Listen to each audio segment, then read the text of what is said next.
how to never have one of those fucking days that suck. So, let me start off with this. In case you don't know who I am, in case you're watching this, maybe you're watching it as an encore, maybe you're watching it live, and maybe you're wondering, who the hell is that guy and why is he rambling on? My name is Dov Baron. I'm the founder of FullMontyLeadership.com, FullMontyLeadership.com, and I am an international business speaker speaking on leadership around the world and contributing to Entrepreneur Magazine, Medium, and about 7 other big outlets.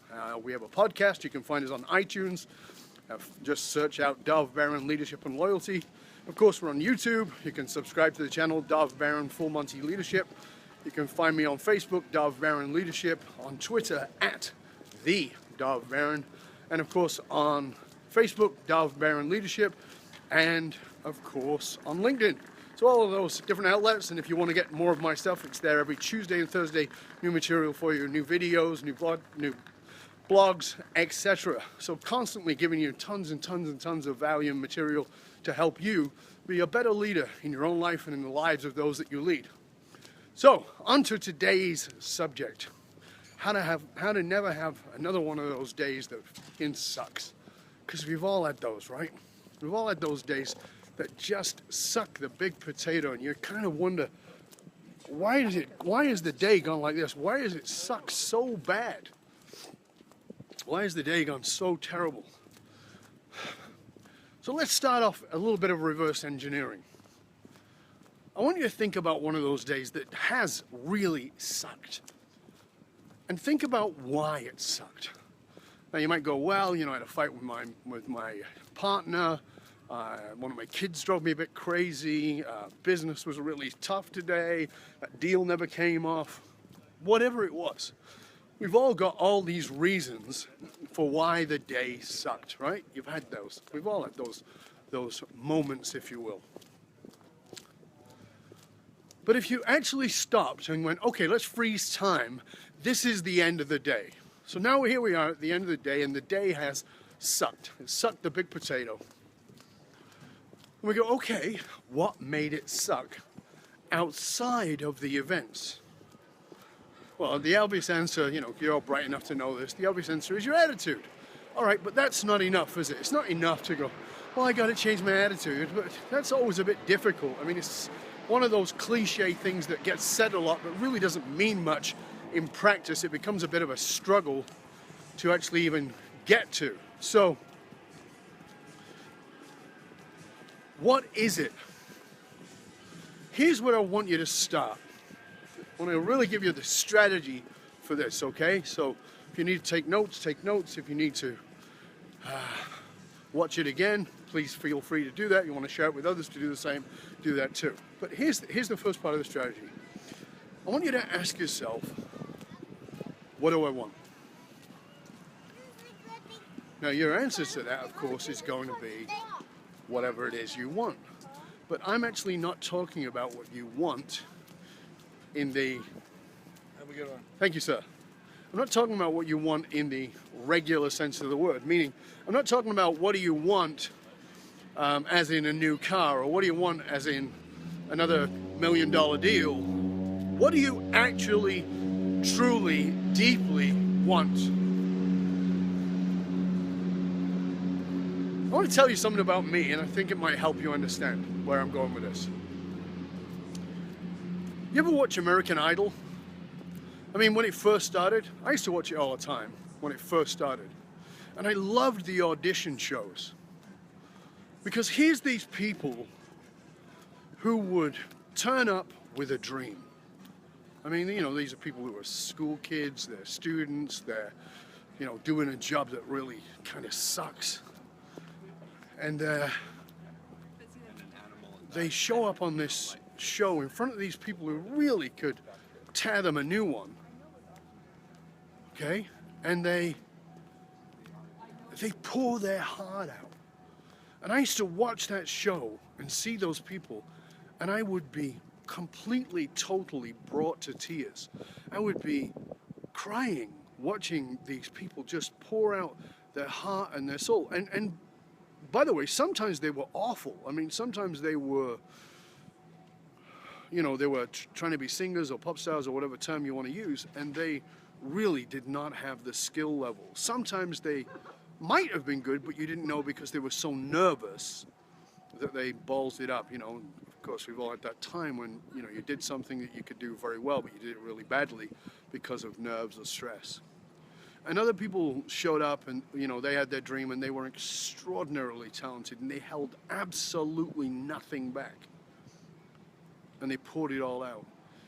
Each one of those for me would make me cry because it was like they would put everything out on the table. They would hold absolutely nothing back. They would be willing to just all, as I say, put all the chips on black. They were willing to just go all in on the very thing that was their dream. And it's fascinating to me because I was watching a show the other night, a show you might have seen, I just started watching it, called Pure Genius, and it's about this guy who is a Silicon Valley billionaire, and the guy's built this hospital, and it's kind of this hospital of the future, but it's in the present, and they do all this cutting edge technology, they do all this wild stuff for people, and and part of their philosophy is nobody dies here. I mean, it's amazing. But I'm watching it and I'm listening to this. Now remember, this is a scripted show. This is not real. But nonetheless, I'm watching this and they're talking about this technology and they're talking about saving this person's life who has no hope. And I begin to cry again. And I'm brought back to that same feeling I was with American Idol. A feeling that I'm brought back to very often when I sit with a client. It's that sense of everything being poured out on the table. But for what reason? If you take a look around at the people who are miserable, and when I say that, I mean, I'm not talking about having another day that just freaking sucks. I'm talking about people who just sort of live in that place. Or they live at the upper edge of that, meaning every day doesn't suck, but there's no joie de vivre, there's no passion, there's no juice in their life. Their life is, it kind of like lacks luster constantly. If you look at those people, and you've been one, I know I've been one, we've all been one at some point in time, in some way, shape or form, on any particular day. But when you look at that, it's the end of that day that we get to and we go, today sucked. Why? Why did the day suck? And for me, the answer has become evidently clear in the work that I do as a mentor and as a leadership consultant as we work with companies. What we're all looking for is to feel better. Think about that. Whether you're the heroin addict, whether you're the alcoholic, whether you're the good church-going volunteer, whether you are a good mom, whether you are a bad mom, whatever it is, every behavior is driven by this desire to feel better. And if you want to have a greater level of compassion for people, that's where you might want to start, is just understand that whatever this person is doing, as shitty and destructive it is, they're trying to ease pain, they're trying to feel better, they're trying to be happier. Now, think about that in this context. You and I, or most people, are spending the largest portion of their day, of their waking day at least, doing what? Working. I remember when I was a kid, and I remember having this teacher who told us that by the year 2000, people wouldn't work, they would only volunteer to work, they wouldn't need to work. He also said that we would have our meal in a pill, Well, I'm not looking forward to a pill for dinner personally, and I actually love my work. But when I look around, I see people who don't necessarily love their work, but they're still working way too many hours for somebody who's not really enjoying it. So when you think about going to work and that feeling of trying to ease your pain, you're trying to feel better. So what is it? If you want to find out how to make your people happier, the people you serve, the people that you lead, if you want to feel happier yourself, then the work that you do has to be meaningful work. What does it mean to do meaningful work? It means that at the end of the day, when you lie in your bed, instead of going, the day sucked, you might go, there were things about the day that sucked, but it was aligned. There was meaning in it for me. There was purpose in it. And so how do we have meaningful work? It means that we are on purpose. By starting your day every single day, by bringing yourself back to this place every single day, that your life has to be about your purpose, your life gets better. What's more is your life not only gets better, it gets easier, it's more fun, and it's more profitable. Your purpose is this central core of everything that you do. That's what makes life meaningful. Your life becomes meaningful if you find your purpose. And you know, I've done this before, I've asked you before on these broadcasts, do you think it's important to know your purpose? And almost everybody says yes.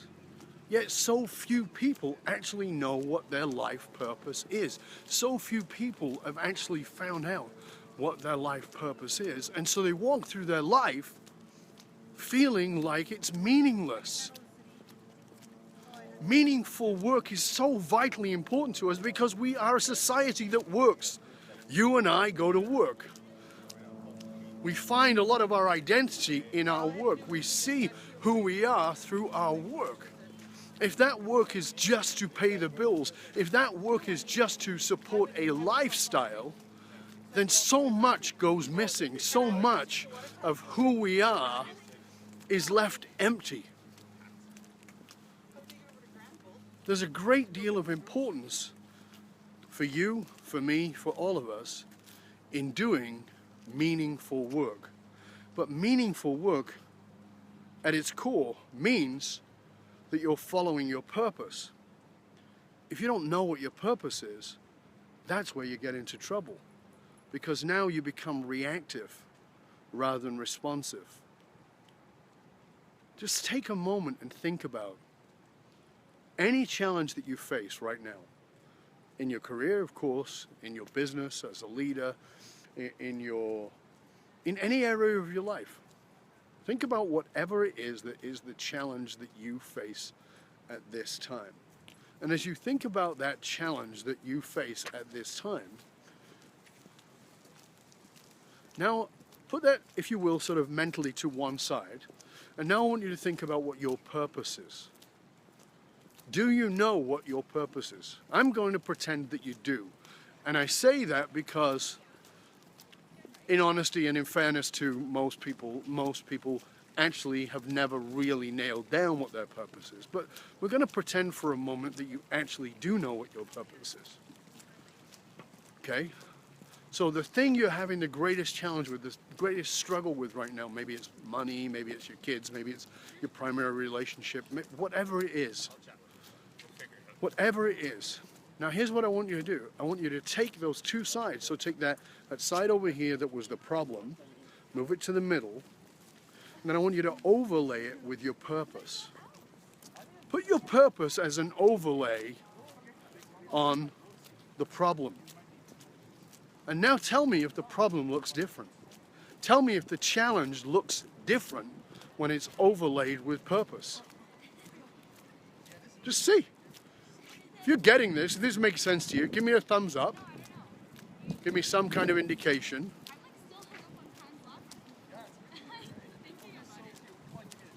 Need to hear from you in some way. Good, thanks for the hearts and the thumbs up and all those kinds of things. Hit the share, by the way, if this is valuable to you. Let's share the wealth. So you see that you don't get to go through life without shit happening. You don't get to go through life without things being a challenge. It's always this. That's going to happen. Just take that as given. It's a foregone conclusion. There's going to be stuff that is a bit difficult and a bit challenging. Okay? That is a foregone conclusion. But doing it without that overlay of your purpose, without doing that, feels like it is an uphill battle every single day. But if you're always looking through the lens of your purpose, then you give everything meaning. Here's the thing about human beings. We are meaning generators. That's what we are. We give everything meaning. We have this thing called emotional logic. Now, you know what rational logic is? 2 and 2 equals 4. That makes sense. Yeah, I got it. Okay, no problem. Well, emotional logic is 2 and 2 equals a giraffe. It means it doesn't make sense to anybody else but you. It's an emotional logic. It is a subjective logic. It's where two things come together and they don't come as the same thing you would think of. So, I give you an example. I say, you just won $1 million. For some people, it's like, oh, that's fantastic. That's so great. I'm going to invest. I'm going to put some money down on a property. I'm going to do this. I'm going to do that for the other person. This is going to be wonderful. For somebody else, they go, oh shit, really? Oh, and they start panicking. They start thinking about how many people are going to want things from them and how they're going to be under a lot of pressure and all the taxes they're going to have to pay. What is the difference? It's the same $1 million, but it's simply the lens we look through. So what I'm suggesting to you is not a positive attitude of, oh, you need to change your attitude about this. That's not what I'm suggesting at all. What I'm actually suggesting is that you fix a permanent lens, and that the permanent lens is the lens of purpose. Knowing what your purpose is makes life meaningful. You are a meaning generator. Every single one of us is a meaning generator. You are going to generate meaning for everything. That person who looked at you in the restaurant or the coffee shop or the bar, you gave that a meaning. Oh, they're horny for me. Oh, they're really attracted to me. Oh, they think I'm an idiot. Oh, they don't like me. Oh, you've put some meaning on it. That's what we do. We project meaning all the time. But it's actually got nothing to do with reality at all. Nothing at all. Absolutely nothing to do with reality. Simply a projection of what it is that we're holding as the filter we look through. However, if you install the lens of purpose, if you actually give yourself that lens to look through, then the meaning you're giving things is, how does this tie to the purpose of my life? How is this moving me towards my outcome? How is this making me a better human being? How is this taking me in the direction that I crave? How is this adding value to who I am, making the difference that I want to make? Does this make sense to you? If this is making sense to you, give me the thumbs up, give me the hearts, give me those kinds of things, because I want to make sure that it's landing for you. Because it's the way to make sure that you never have another sucky day.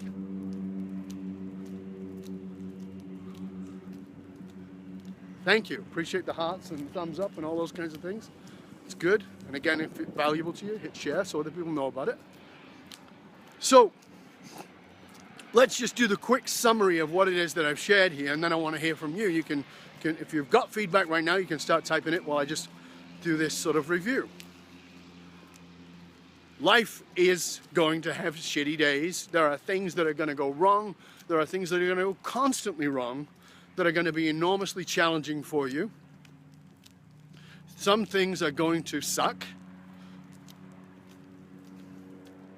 But they don't, here's the point, they don't have to be meaningless. You, me, we, human beings, are meaning generators. We are going to give everything meaning, so you can pick the meaning, you can choose the meaning that you want to give something. And how do you choose the meaning that you're going to give something? Is rather than trying to have a positive attitude, because I know people will tell you that, well, you just got to change your attitude. No. Sometimes you can't change your attitude. You're just in that place. But you can hold a single frame of purpose. Doing everything from a point of purpose changes everything. So again, you take the problem, whatever it is, this is the challenge, dealing with this situation, and you automatically overlay your purpose on top of the problem. Overlay your purpose over the problem, and suddenly the problem, instead of sucking, has meaning. You're looking at through everything through the lens of meaning, of purpose. What happens when your life's on purpose? Well, you become more profitable. You become more positive. You become more powerful. You become more curious. You see, you've heard me talk a lot about the power of curiosity. But when you're operating from a place of the over lens, the lens you're looking through in everything, its purpose, curiosity goes through the roof. Because immediately you go, okay, well, how is this tied to my purpose? I don't see it right now, but I really want to see it. How is this tied to my purpose? How can I connect this to my purpose? How does this help me to fulfill my purpose? That's what this is about. All right, tell me if you got something out of this, if this was valuable to you, if it added value to you, if you got something out of it. And if you did, please hit the share button. I'm always looking for you to give me the feedback. And of course, this is live right now on Facebook, but this is also a broadcast, which means that I will have an encore of it up. And if it goes up, once it goes up, if you want to write something, some comments, some feedback, you can still do that. We can still have communication. We can still stay in communication because you can write it in there and I will still read it. I'll still get to it for you because this is a conversation. It's not a lecture. It's you and I chatting about things that have meaning. So how to never have another sucky day? Put everything through the lens of purpose. That's it for the end of the show today. My name is Dov Baron, founder of FullMontyLeadership.com, and you can find me all over the web in all kinds of great places like LinkedIn, Twitter at @TheDovBaron. You can find my main website, which is FullMontyLeadership.com. Of course, we're on YouTube and all the other great places. And remember to check out my podcast on iTunes, Dov Baron Full Monty Leadership, or Dov Baron Leadership and Loyalty. Sorry, you can find me on there. And new videos, new podcasts for you every Tuesday and every Thursday. All right. Hope you've gotten tons out of this. I'm going to read through some of the comments. That was Amazeballs. Thank you for sharing this place of wisdom. Big warm hugs. Very valuable to me from Cece. Thank you, Cece. Glad to hear that. Carlos says, thank you so much. Needed to hear this. Wonderful. Great stuff. Thank you, Dov, from Monica. Thank you, Moniqua. Let's have a look. Babam Travis was there. The lens of beliefs that I grew up with is now not true today for me. Absolutely.